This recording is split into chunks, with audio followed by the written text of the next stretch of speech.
Bienvenue à chacun, on vous salue tous. C'est une grâce d'être dans la famille du Seigneur, je vous dis.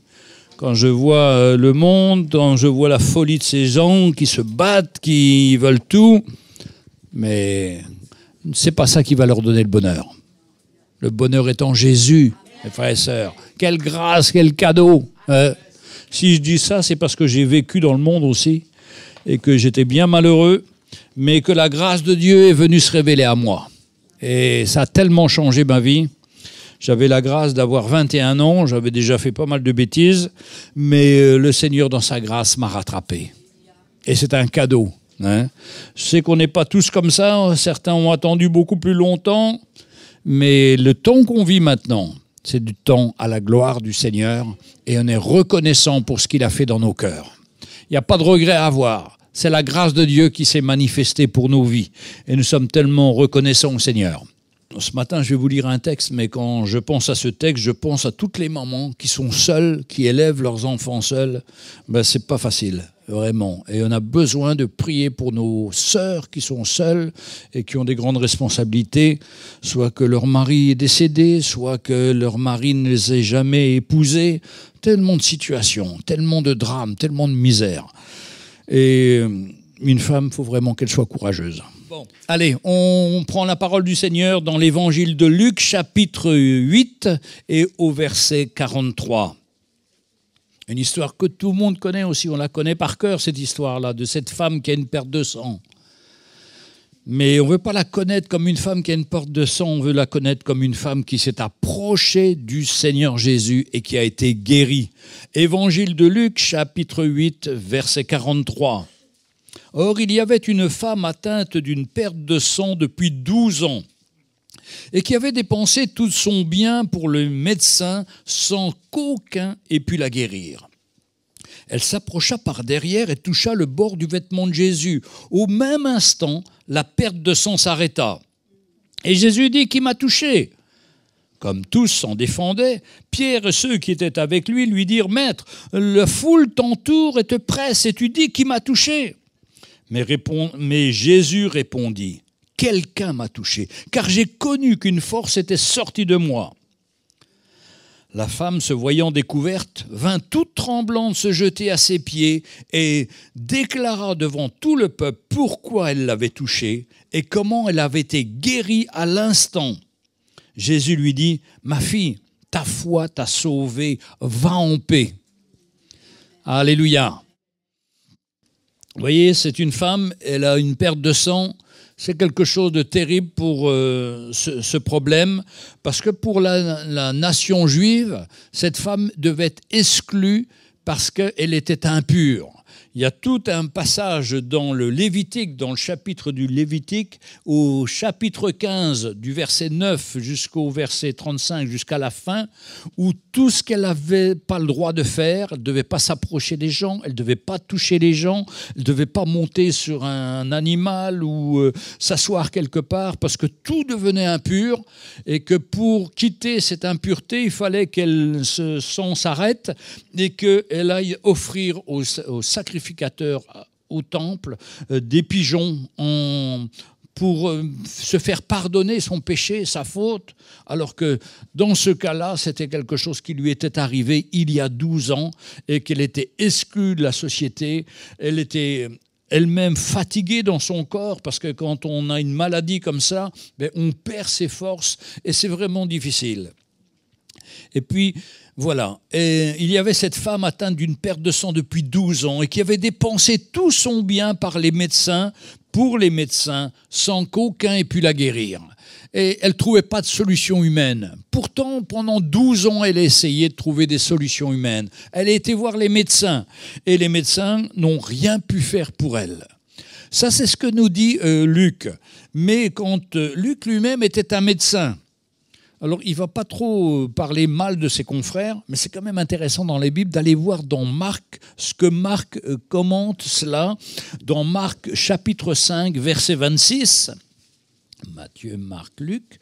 Marc 5, verset 26.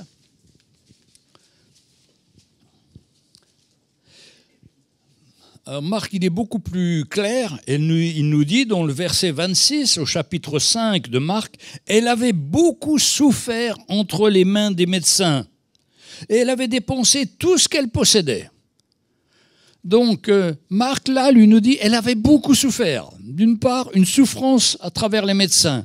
D'autre part, elle avait dépensé tout ce qu'elle avait. Tandis que Luc, qui est médecin, lui, il va dire simplement, elle avait dépensé tout son bien pour les médecins.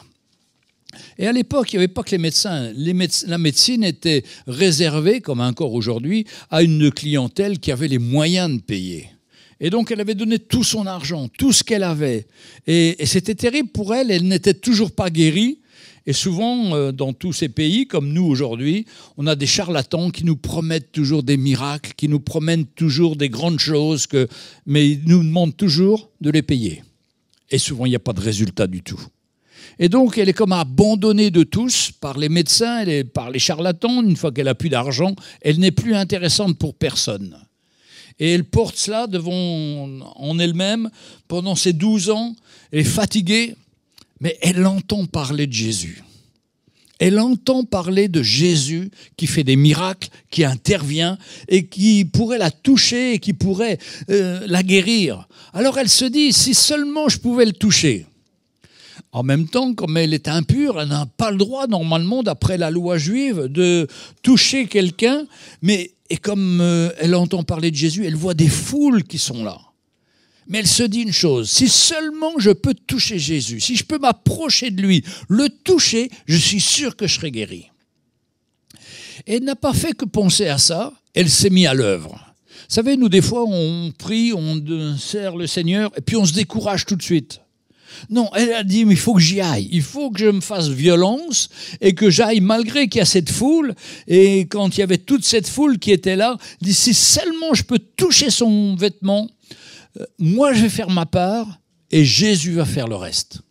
Vous savez, on a toujours à faire notre part quand on passe par des situations, par des épreuves, par des choses qu'on ne voit pas changer dans notre vie.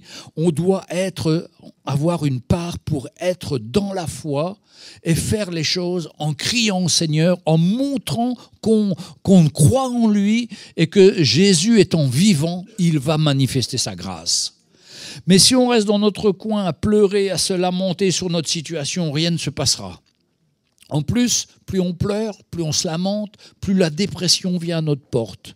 Le péché se couche à notre porte. La dépression, c'est comme un péché. Il se couche à notre porte. Il nous dit, ben oui, c'est normal, t'es comme ça, t'as pas de chance. C'est pas pourquoi toi, pourquoi moi. Enfin, toujours ces situations qu'on se pose qui ne sont pas du Seigneur, qui sont de la chair et qui sont de l'ennemi qui vient pour nous décourager. Et donc, on doit s'opposer à toutes ces pensées et amener, nous dit la Bible, toute pensée à l'obéissance de Christ. Regardez au Seigneur, comptez sur lui, que ce soit l'objet de nos pensées. Et que toute pensée qui vienne en nous, on puisse dire non, ça c'est de la chair. Moi je veux penser comme Jésus aurait fait, comme Jésus a fait et comme il va faire dans ma vie. Parce qu'il est le même hier, aujourd'hui, éternellement. Et ce qu'il a fait pour cette femme, il peut le faire pour nous dans nos situations. Il est toujours prêt à intervenir, à manifester sa grâce. Mais dans notre cœur, il doit y avoir, Seigneur, donne-moi la foi, donne-moi, Seigneur, cette assurance qu'en m'approchant de toi, eh bien, ma foi va être réveillée. Je vais voir ta main, je vais voir ta grâce. Et là, elle se met à aller dans la rue, à entendre Jésus et passer par là. Et tout de suite, elle va aller toucher le bord du vêtement. Mais ça ne se passe pas comme elle avait prévu. Elle pensait, j'allais toucher, j'étais guéri. Non, il se passe quelque part comme un petit incident. Hein? Et Jésus, elle s'approcha de derrière et toucha le bord du vêtement de Jésus. Au même instant, la perte de sang s'arrêta. Gloire à Dieu, elle est guérie. Mais Jésus dit, qui m'a touché? Et là, comme tous s'en défendaient, Pierre et ceux qui étaient avec lui disent, Maître, la foule t'entoure, te presse et tu demandes qui t'a touché. Mais c'est pas possible, Seigneur, on ne peut pas savoir, il y a tellement de gens. Hein? Mais Jésus répondit, quelqu'un m'a touché et j'ai connu qu'une force était sortie de moi. Ah, Jésus est catégorique. Il sait que quelqu'un l'a touché et qu'une force est sortie de lui. Alors, la femme se voyant découverte. Ça devait être terrible pour elle. Tout le monde allait avoir les regards sur elle. Maintenant, elle ne peut pas expliquer qu'elle avait une perte de sang devant tout le monde parce qu'elle va être considérée comme impure. Mais ça ne fait rien. Elle y va quand même et elle s'humilie. La femme, en se voyant découverte, vint toute tremblante se jeter aux pieds du Seigneur. Et elle déclara devant tout le peuple pourquoi elle l'avait touché et comment elle avait été guérie à l'instant. Mes frères et sœurs, la foi, ça nous donne une autorité, ça nous donne une fermeté, une assurance de s'approcher de lui, de dire la vérité, de dire ce qui se passe réellement. Et la grâce de Dieu vient à notre rencontre pour nous fortifier, pour nous garder. Jésus lui dit, « Ma fille, ta foi t'a sauvée, va en paix. » Extraordinaire. Jésus aurait pu lui dire, mais il ne fallait pas me toucher là, tu es impur. Non, non, non, Jésus n'est pas regardé à ça. Lui, il regarde au cœur de cette femme et il ressent le cœur de cette femme qui a une foi et que cette foi l'a sauvée. Et il lui dit, ça y est, va en paix. Parce que quand il l'a sauvé physiquement dans la guérison, mais il l'a sauvé dans son âme aussi. Parce que cette femme était tellement torturée, tellement fatiguée par tout ce qui se passait, que quand le Seigneur l'a libérée dans son corps, elle a retrouvé la paix et la communion avec le Seigneur. Cette femme me fait beaucoup penser à beaucoup de filles, de jeunes filles que je parlais tout à l'heure, qui sont souvent victimes de la méchanceté des hommes et qui sont rejetées. Je ne sais pas pourquoi, mais la femme est toujours souvent rejetée, mise de côté. Et cette semaine, je lisais un article sur des nouvelles applications que les jeunes utilisent. Il y a des applications pour les enfants qui commencent à 8 ans, 12 ans, 14 ans, pour leur montrer que ce sont des jeunes filles, qu'elles sont jolies, qu'elles s'exposent, qu'elles dansent, qu'elles chantent sur ces trucs-là, pour attirer les gens, pour séduire les gens. Mais elles ne savent pas qu'elles sont séduites elles-mêmes par l'ennemi et par des gens qui sont là pour attendre, pour leur faire des propositions, pour les amener. Et ça amène ces filles de 8 à 12 ans dans l'hypersexualité alors qu'elles sont que des enfants. C'est les pièges de l'ennemi. Moi, je me souviens quand j'étais étudiant, les pièges, c'était le prof de philo qui nous appelait, qui nous parlait de Marx, de Engels, qui voulait faire de nous des révolutionnaires, des gens qui n'avaient ni foi ni loi. C'était ça la tentation, c'était le prof de philo. Et il n'y en avait qu'un. Toutes les autres personnes ne cherchaient à nous emmener dans les mauvaises choses. Aujourd'hui, on dirait que tout est fait pour emmener les enfants dans les mauvaises choses. L'éducation du genre, l'éducation de choisir entre homme ou femme. Un enfant a le choix de son sexe, pas physique, mais le choix de ce qu'il veut faire de son corps. Mais c'est fou. Dès le plus jeune âge, on essaie de captiver les enfants pour les emmener dans le péché. Et qui dit péché dit esclavage. Ça, il n'y a jamais autre chose qui arrive quand on est dans le péché que l'esclavage. C'est-à-dire de ne pas pouvoir s'en sortir.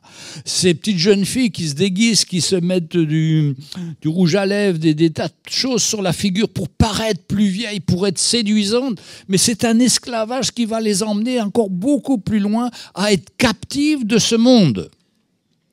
Alors dans mon temps, on regardait Johnny Hallyday, on achetait une chaîne, on mettait autour du cou comme lui, là, pour faire les malins. Oh, c'était pas bien grave.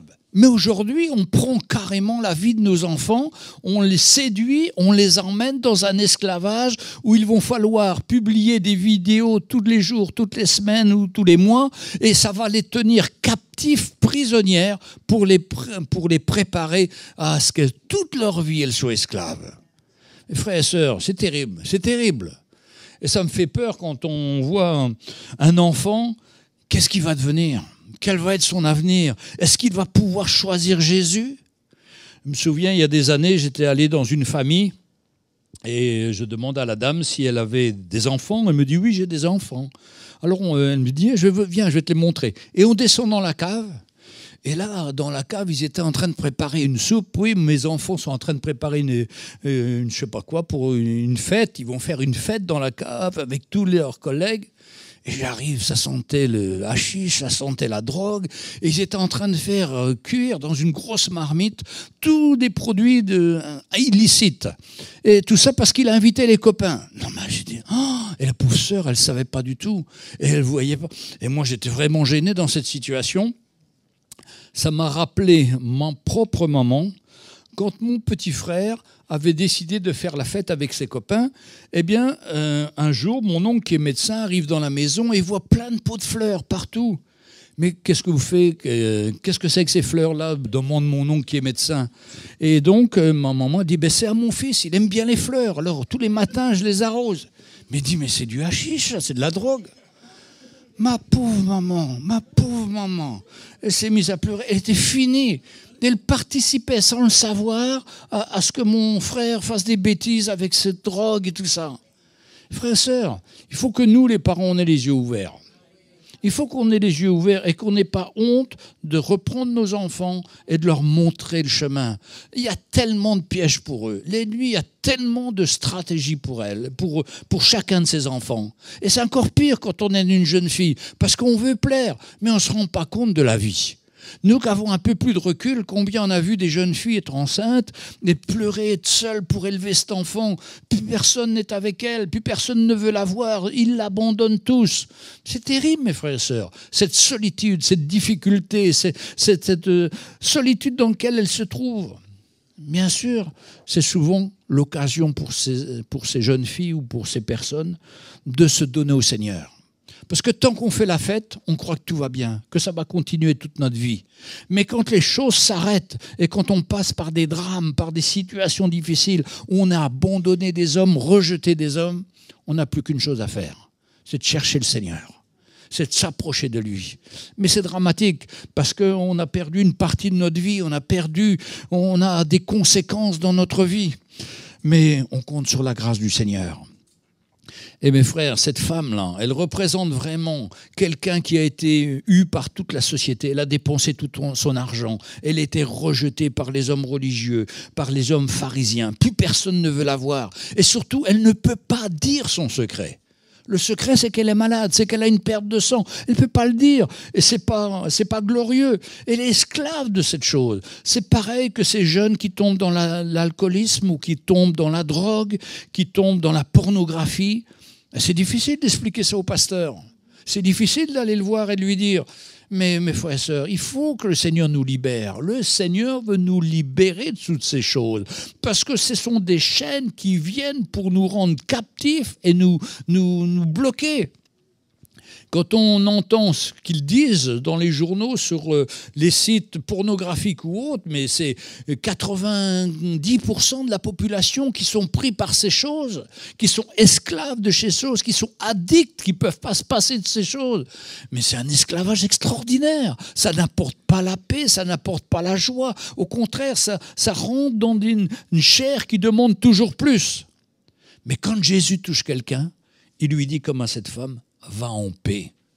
Trouver la paix du Seigneur, le pardon de nos péchés, être libéré de nos menottes, de notre esclavage, être libéré des chaînes qu'on traîne derrière nous. Il n'y a pas de plus grande liberté. Et nous, en tant que chrétiens, nous ne devons accepter aucune chaîne dans notre vie. Nous ne devons pas dire « Ah, ben j'ai un petit truc que je cache ». Non, non. Si vous cachez, d'ailleurs le frère Jocelyn disait « Vie privée, privée de vie ». C'est simple. Vous voulez avoir une vie privée que personne ne sait, vous serez privé de vie. La vraie vie du Seigneur, c'est de marcher dans la lumière. Et si on est esclave de quelque chose qu'il y a dans notre vie que nous seuls nous connaissons, on a honte parce que c'est quelque chose qui n'est pas la gloire de Dieu. On ne peut pas le dire aux frères et sœurs, mais on peut le dire au Seigneur. Et quand on le dit au Seigneur et qu'il nous touche, il nous pardonne, il nous délivre et nous recevons la paix. La paix, la joie, l'amour du Seigneur. Je ne me bats plus pour rechercher des choses, ces choses-là. Non, non, je suis libre. Je suis dans la paix. Merci Seigneur pour ce que tu fais dans mon cœur. Je rentre à la maison, j'ai plus de désir malsain, j'ai un désir simplement de te louer Seigneur. J'ai plus besoin de me cacher, j'ai plus besoin de faire mon petit cirque derrière mes parents qui ne voient pas. Non, je marche dans la lumière et dans la vérité. Parce que ça prépare, si on n'est pas libéré, ça prépare de plus grandes catastrophes encore. Parce que l'ennemi a des plus grandes catastrophes à nous proposer. Il veut nous rendre captifs, prisonniers. Mais la grâce du Seigneur vient toujours pour nous libérer. Vous savez, c'est une chose d'être jeune. Moi aussi, j'étais jeune, j'ai fait beaucoup de bêtises, comme je vous le disais. J'étais fier de moi, je cachais ma vie, je faisais plein de choses mauvaises. Mais quand Jésus est venu me toucher, ça a touché toute ma vie, ça a changé toute ma vie. Et je dis, la grâce que j'ai eue, c'est d'avoir une conviction de péché très forte. Ça, c'est un cadeau du Seigneur. Parce que certains sont à l'église ou sont nés dans des familles chrétiennes, bon, ils ont entendu parler du péché, du pardon, mais ne se sentent pas concernés. Et quand vous ne vous sentez pas concerné, c'est que les griffes de l'ennemi sont encore plus fortes contre vous. Parce que vous ne sentez pas ce qui se passe. Vous ne voulez pas voir la réalité en face. Vous ne voulez pas voir que vous êtes dans le péché. Et vous continuez dedans comme si c'était normal. Non, c'est pas normal. La vraie vie, c'est une vie où on a le pardon du Seigneur, où on a la paix du Seigneur qui vient dans notre cœur. Cette femme a été rejetée par tous ces hommes. Et je trouve que c'est vraiment... Bon, j'avoue que j'ai une fille, mais j'ai eu la grâce d'avoir une fille qui a toujours marché avec le Seigneur et qui marche toujours avec le Seigneur. Et je suis fier de ma fille parce que c'est ma fille et que je la sentais comme un enfant. C'est beaucoup plus fragile une fille qu'un fils. On se dit un fils s'en sortira toujours. Bon, quand le péché vient, il est aussi esclave. Hein. Et je connais des fils qui sont morts de la drogue, qui sont morts de la sexualité, qui sont morts de leur péché. Parce que le but du péché, c'est de tuer la personne, c'est d'amener la mort. Hein, le fruit du péché, c'est la mort. Mais le fruit de connaître le Seigneur, c'est la vie éternelle avec la paix, avec la joie. Mais c'est tellement plus riche, c'est tellement plus important. Pour ça, il faut ne pas transiger avec l'ennemi. Il faut se tenir pour le Seigneur et laisser le Seigneur nous donner ce qu'il a préparé pour nous, qui sont des bonnes choses à sa gloire. Il a un plan merveilleux pour chacun d'entre nous. Nous avons de l'âge pour certains et nous sentons que les jours qui viennent sont des jours peut-être plus difficiles. Je m'aperçois que j'arrive pas à lire mes messages, par exemple. J'ai préparé un message là sur une feuille, mais j'arrive jamais à le relire parce que mes yeux ont diminué. Il y a des situations, on a des difficultés. Mais je sais une chose, tant que je servirai le Seigneur, je serai heureux. Quel que soit l'handicap qu'il y a dans ma vie, quelles que soient les limites qu'il y a dans ma vie, tant que je reste attaché au Seigneur, il saura prendre soin de moi et je continuerai à avoir sa paix et sa joie parce qu'il est fidèle. Parce que quand Dieu nous sauve, c'est jusqu'à la fin de notre vie, jusqu'au moment où la porte s'ouvrira et nous, on montera avec le Seigneur dans sa présence. Soit il vient nous rechercher, on monte avec lui, soit on s'endort dans la paix et notre âme part avec lui. Et nous serons pour toujours dans sa félicité éternelle. Mais ceux qui auront refusé la grâce du Seigneur, mais passeront par des moments tellement difficiles. Et l'enfer, je trouve que ça commence déjà aujourd'hui. Combien j'ai vu, pour ceux qui ne connaissent pas le Seigneur, ça commence quand on ne le connaît pas. Combien j'ai vu des gens pris par la drogue, ne plus dormir, ne plus pouvoir vivre normalement, avoir toujours des tentations dans leur chair jusqu'à leur faire des bêtises, jusqu'à aller voler, jusqu'à aller faire des crimes ou autre. Tout ça pour avoir une petite portion de cette drogue qui va les tenir 5-6 heures. C'est terrible, l'esclavage. C'est pareil pour celui qui est alcoolique. J'ai travaillé dans des maisons de champagne et il y avait des ouvriers. À midi, ils étaient couchés par terre, ivres-morts. C'était terrible. Et tous les jours. Et ils disaient, demain j'en sors, demain je vais en sortir. Mais non, ils étaient esclaves, prisonniers. Comme on voit aujourd'hui beaucoup de choses avec la pornographie, avec ces sites internet tellement néfastes qui rendent captifs les gens. On me parlait dernièrement dans une famille, les jeunes hommes quittaient la maison pendant le repas. Ils font des repas de fin d'année, des repas de familiaux. Et toutes les heures, il y a les jeunes hommes qui quittent. Et pour finir, les parents font une enquête. Les jeunes, ils allaient fumer de la drogue. Parce qu'il fallait que ce soit toutes les heures. Autrement, il était en manque. Je ne connais pas toutes ces choses, mais c'est terrible quand même. On est une famille, on voit nos enfants, tout d'un coup, ils nous quittent. Un quart d'heure, 20 minutes, tout ça pour aller fumer de la drogue, pour aller reprendre une dose de drogue ou une piqûre, on ne sait pas. Et pour finir, dans cette famille, la propre femme a demandé à son frère de tabasser son mari. Des choses folles. Parce que quand les gens ont bu de l'alcool ou qu'ils sont drogués, ils ne sont plus normaux. Et ils font des actes les plus fous. Oh là là, Seigneur, qu'on ne puisse pas connaître ça dans nos familles. qu'on puisse toujours avoir la lumière de l'Évangile. C'est pour ça que pendant cette semaine où les gens vont boire, vont se saouler, il va y avoir des familles qui vont se tuer, des gens qui vont se tuer. Et ils écrivaient dans les journaux, surtout, n'entamez pas le débat sur les gilets jaunes, parce que c'est un débat qui va amener des tueries dans les familles. Tellement c'est clivant, tellement les gens vont se mettre d'un côté à un autre. Mais c'est devenu fou. Hein, c'est pas les gilets jaunes qui vont changer notre vie. Hein. Ils vont amener peut-être une petite amélioration sur notre feuille de salaire pour ceux qui ont un salaire, ben, c'est bien. Mais ce n'est pas ça qui va changer notre vie. Ce n'est pas 100 € de plus ou 150 €. Ce qui va changer notre vie, c'est la paix, c'est la vie de Jésus, c'est l'amour du Seigneur dans notre vie. Ça change notre vie. Où on n'a plus besoin de besoins fous. Parce que ce qui est fou aussi dans ce monde, c'est que plus vous êtes riche, plus vous voulez être riche, plus les gens achètent de plus en plus de voitures. Il y a des gens qui ont 15 voitures, 15 Ferrari ou 15, Lamborghini, Porsche ou n'importe quoi. Mais à quoi ça sert? Moi, j'ai une voiture, ça me suffit une. Je suis content d'avoir une voiture. Mais avoir 15, qu'est-ce que ça peut vous apporter? D'aller frimer devant les autres? Oh, vous savez, c'est bien bête. Hein? Mais quelle la grâce d'avoir le Seigneur, de rentrer chez nous, de trouver la paix. Et j'imagine cette femme qui était venue travailler, mais dans la foi pour s'approcher du Seigneur. Elle est rentrée chez elle dans la paix. Il n'y a plus besoin de courir, il n'y a plus besoin d'aller penser comment elle allait soigner et tout. Merci Seigneur, le Seigneur m'a guéri. J'ai la paix dans mon cœur, j'ai la paix dans mon âme. Je suis bien, je suis dans le repos. C'est merveilleux, mes frères et sœurs. Et c'est ça que chacun, Dieu veut nous donner. Vous savez, je vois des situations aussi où il y a des frères et sœurs qui nous disent « Ah, super, le culte, c'était vraiment bien. » Et puis, pendant 15 jours, 3 semaines, un mois, on ne les voit plus à l'église. Ils ne viennent même pas à l'église. Mais comment vous voulez grandir dans votre foi chrétienne si vous n'êtes pas nourri? La parole de Dieu nous dit que c'est parce qu'on entend que ça nourrit notre foi. Et ce qu'on entend, c'est la parole de Dieu. Mais si on n'écoute pas la parole de Dieu, si pendant un mois on est capable de garder notre Bible sur l'armoire, sans la consulter, sans lire ce que le Seigneur a à nous dire, mais on va maigrir, on va se finir, et on va revenir comme les gens du monde. Les mêmes inquiétudes, les mêmes peurs, les mêmes stress. Alors que le Seigneur ne veut pas. Il veut qu'on garde sa paix. La paix que je vous donne, c'est une véritable paix qui vous donnera de grandir, de lui faire confiance, de nous attendre à lui. C'est tellement plus riche que les choses du monde.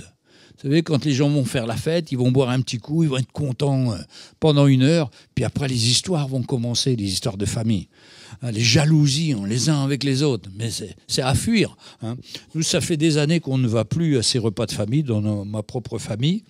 Mais là, tout ça parce qu'on ne voulait pas rentrer dans l'hypocrisie aussi des cadeaux. Ça, c'est une hypocrisie terrible. Hein, je me souviens, un temps, on recevait des cadeaux, par certaines personnes de ma famille, c'était des échantillons gratuits de je ne sais pas quoi qu'ils avaient ramassé. Quoi. C'était vraiment des trucs nuls. Quoi. Et puis, nous, il fallait qu'on fasse un cadeau aussi. Alors, on achetait des cadeaux. Quel cadeau il m'avait acheté l'année dernière, donc il faut que j'achète à peu près la même chose. Enfin, c'est un esclavage terrible. Alors, quand j'ai dit à mes parents et à notre famille, ben, maintenant, on ne veut plus faire de cadeaux, on ne veut plus venir, c'est trop fatigant. Ils nous ont fait la tête pendant quelques années. Et dernièrement, l'année dernière, la famille appelle en disant « Ah, cette année, on fait des cadeaux, on va fêter Noël, on voudrait que tout le monde vienne de la famille, vous êtes invités, mais on a décidé de ne pas faire de cadeaux, tellement c'est hypocrite et que c'est inutile. » Ah bah tiens, il y a quelque chose qui se passe dans notre famille, on va quand même y aller. Alors, c'était pas le 25, c'était un autre jour de la semaine, on est allé. Et là, ben ça a détendu l'atmosphère. On a pu parler, témoigner du Seigneur, expliquer ce qu'on faisait pour le Seigneur. Mais ça valait la peine, là. Mais autrement, si c'est pour aller boire, pour aller faire comme les gens du monde, il faut fuir, mes frères et sœurs, fuir. Hein. Et vous savez, quand on fuit pour la vérité et quand on dit non, on ne veut pas rentrer dans le système, le Seigneur honore ça. Et après, les gens disent, ben, on préfère parler avec toi, parce que l'année dernière, on s'est tellement battu, on avait tellement bu, qu'on s'est fâché et tout ça pour 1 année au moins. Mais c'est terrible, le monde. Comment c'est des comédiens. Comment c'est des comédiens. Vous connaissez mon histoire d'un homme qui vient voir un psychiatre et qui lui explique que je suis dépressif, ça va pas et tout ça.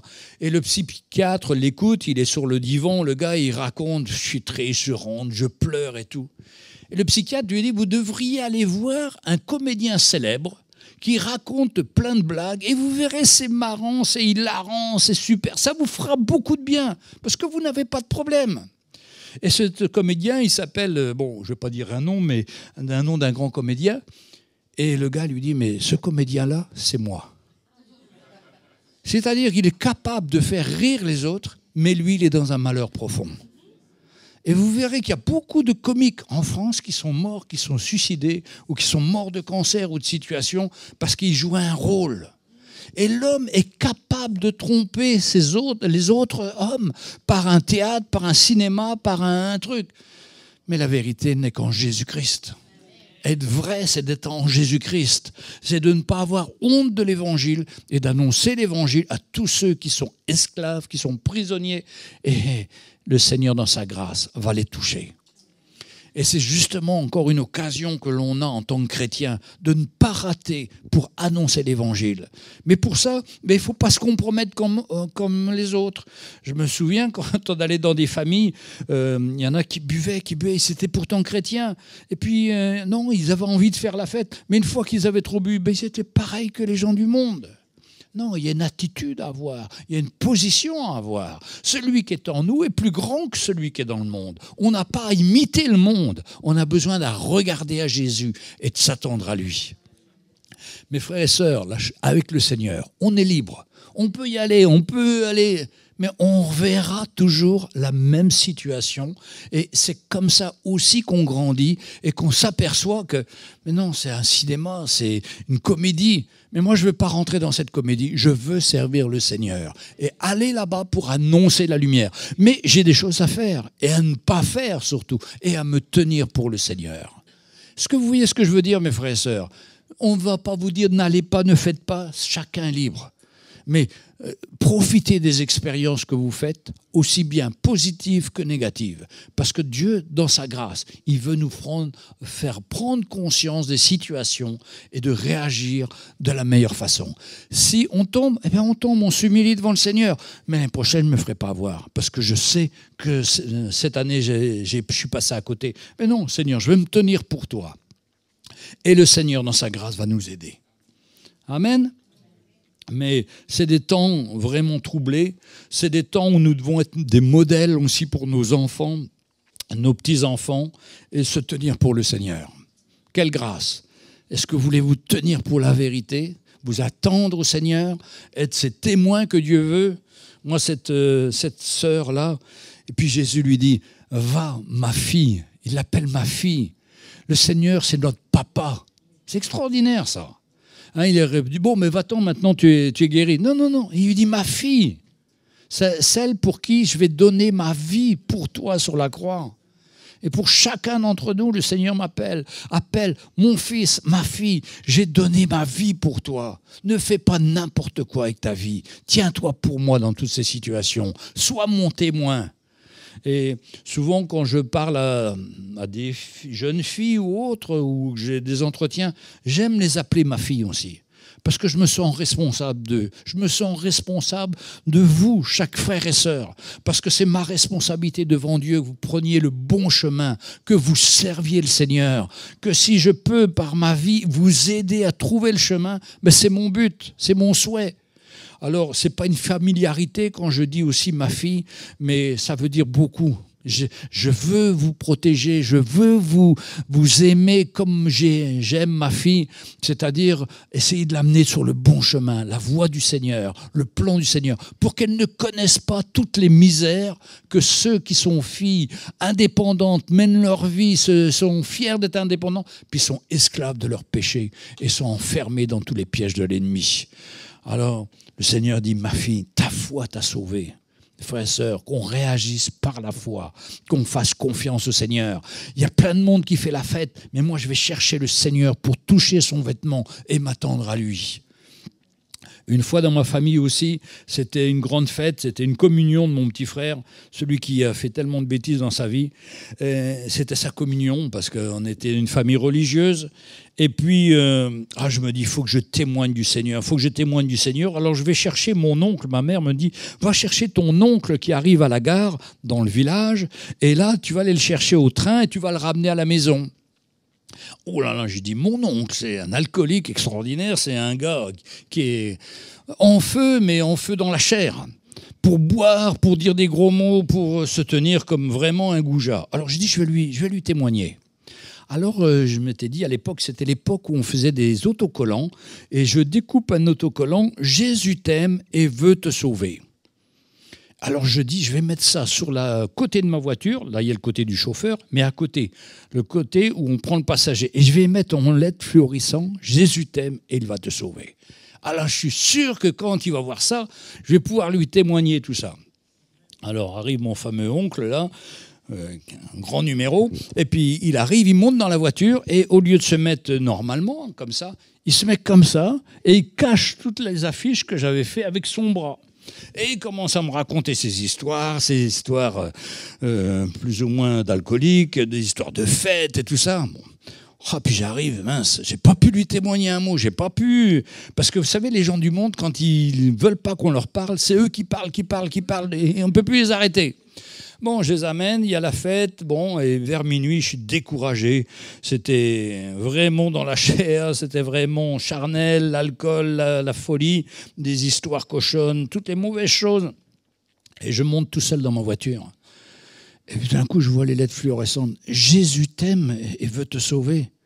C'est pour moi que le Seigneur m'avait fait écrire, découper ces petites lettres. Je croyais que c'était pour son oncle, pour mon oncle, mais c'était pour moi. Jésus voulait me rappeler combien il m'aimait, combien il avait un plan pour moi. Ah, mes frères et sœurs, dis merci Seigneur, merci Seigneur. J'avais passé du temps pour faire ces lettres, mais c'était à moi.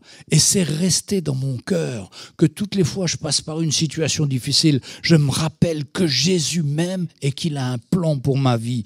Et que je n'ai pas à m'apitoyer sur mon sort, j'ai besoin de m'approcher de lui, de vraiment me donner à lui. Et lui, dans sa grâce, il va me conduire, il va me diriger.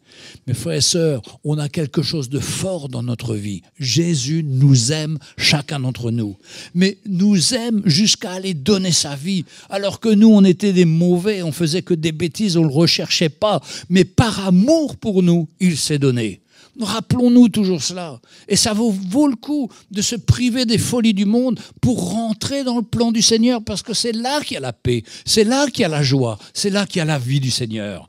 Alors mes frères et sœurs, on n'a pas hésité. On y perd tellement d'être dans ce monde, mais on y gagne tellement d'être auprès du Seigneur. C'est pour ça, cherchons comme cette femme qui allait fendre la foule. C'était presque impossible, mais elle y arrive parce que sa foi l'a conduit à s'approcher de Jésus, à le toucher. Alors on ne peut pas le toucher physiquement aujourd'hui, mais dans la prière, on peut répandre son cœur, on peut entendre sa voix nous parler. Le Saint-Esprit est là pour nous encourager, pour nous fortifier. Et quand on repart, merci Seigneur, parce que j'ai reçu dans mon cœur que tu étais là, que tu m'aimais, que tu as un plan merveilleux et que tu vas me diriger à travers mes situations. Et que ça fait peut-être 12 ans que j'attends pour être libre. Mais Seigneur, en un instant, tu peux me restaurer, me changer, me transformer. Arrêtons de prier de notre sort, approchons-nous du Seigneur et nous serons rendus libres et libérés de tout ce qui nous tient captifs. Mais vous savez, il y a une chose qu'il faut reconnaître, c'est nos faiblesses, nos manquements, cette tentation que l'on a dans notre vie par la chair qui vient nous paralyser. Non, il faut rejeter le péché, nous dit la Bible. Il faut rejeter ces choses qui sont dans notre vie et qui ne sont pas à la gloire du Seigneur, que chacun d'entre nous connaît. Il n'y a pas besoin de plus d'explications. Chacun sait le domaine où on est faible. Mais là, il faut crier au Seigneur et il nous libérera parce qu'il est puissant. C'est Amen. Alléluia. Eh bien, on va se tourner vers le Seigneur ce matin.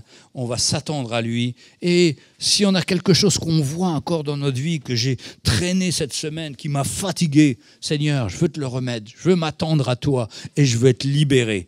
Et nous allons repartir de cette salle avec la paix du Seigneur, avec la joie du Seigneur. Parce qu'il nous aime et qu'il veut nous rendre libres.